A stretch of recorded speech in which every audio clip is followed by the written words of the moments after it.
And answering, Jesus speaks to them again in parables, saying, Likened was the kingdom of the heavens to a man, a king, who makes wedding festivities for his son. And he dispatches his slaves to call those invited to the wedding festivities, and they would not come. Again he dispatches other slaves, saying, Say to those invited, Lo, my luncheon have I made ready. My bulls and grain-fed animals have been sacrificed, and all is ready. Hither, for the wedding festivities. Yet they, not caring, came away, one, indeed, to his own field, yet one to his merchandise. Yet the rest,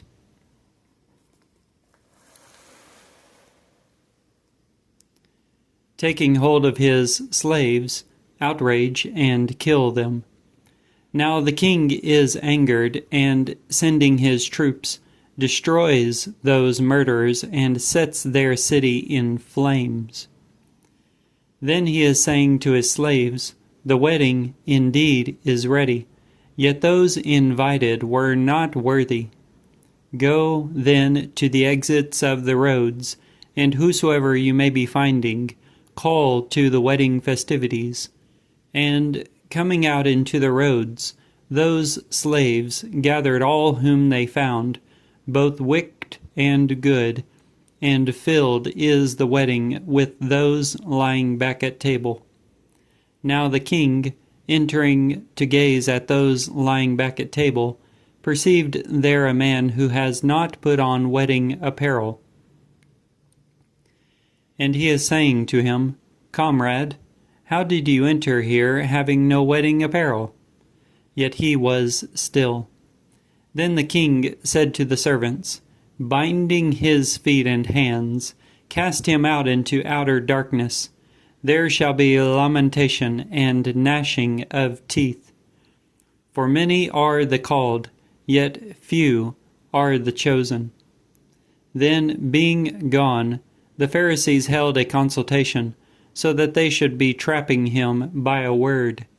And they are dispatching to him their disciples, with the Herodians, saying, Teacher, we are aware that you are true, and are teaching the way of God in truth, and you are not caring concerning anyone, for you are not looking at the face of men.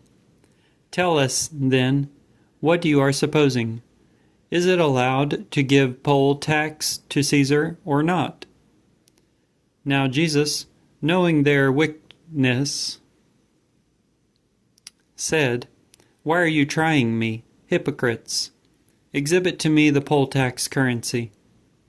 Now they bring to him a denarius, and he is saying to them, Whose is this image and the inscription? They are saying, Caesar's. Then he is saying to them,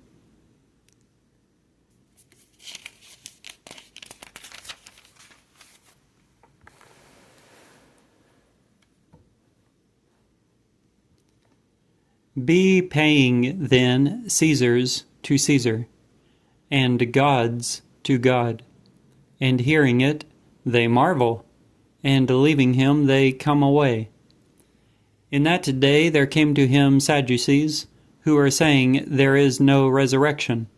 And they inquire of him, saying, Teacher, Moses said, If anyone should die having no children, his brother shall marry his wife, and shall raise up seed to his brother. Now there were with us 7 brothers, and the first, marrying, deceases. And having no seed, he leaves his wife to his brother. Likewise the second also, and the third, till the 7. Now subsequently to all, the woman died. In the resurrection, then, of which of the 7 will she be the wife? For they all have had her. Now answering, Jesus said to them, You are deceived, not being acquainted with the Scriptures, nor yet with the power of God. For in the resurrection neither are they marrying, nor taking in marriage, but are as messengers of God in heaven. Now concerning the resurrection of the dead, did you not read that which is declared to you by God, saying, I am the God of Abraham, and the God of Isaac, and the God of Jacob? He is not the God of the dead, but of the living. And hearing it, the throngs were astonished at his teaching. Now the Pharisees, hearing that he muzzles the Sadducees, were gathered at the same place. And one of them, learned in the law, trying him, inquires, Teacher, what is the great precept in the law? Now he averred to him, You shall be loving the Lord your God with your whole heart, and with your whole soul, and with your whole comprehension. This is the great and foremost precept. Yet the second is like it. You shall be loving your associate as yourself. On these two precepts is hanging the whole law and the prophets. Now the Pharisees being gathered, Jesus inquires of them, saying, What are you supposing concerning the Christ? Whose son is he? They are saying to him, David's. He is saying to them, How then is David in spirit calling him Lord, saying, Said the Lord to my Lord, Sit at my right, till I should be placing your enemies underneath your feet? If then David is calling him Lord, how is he his son?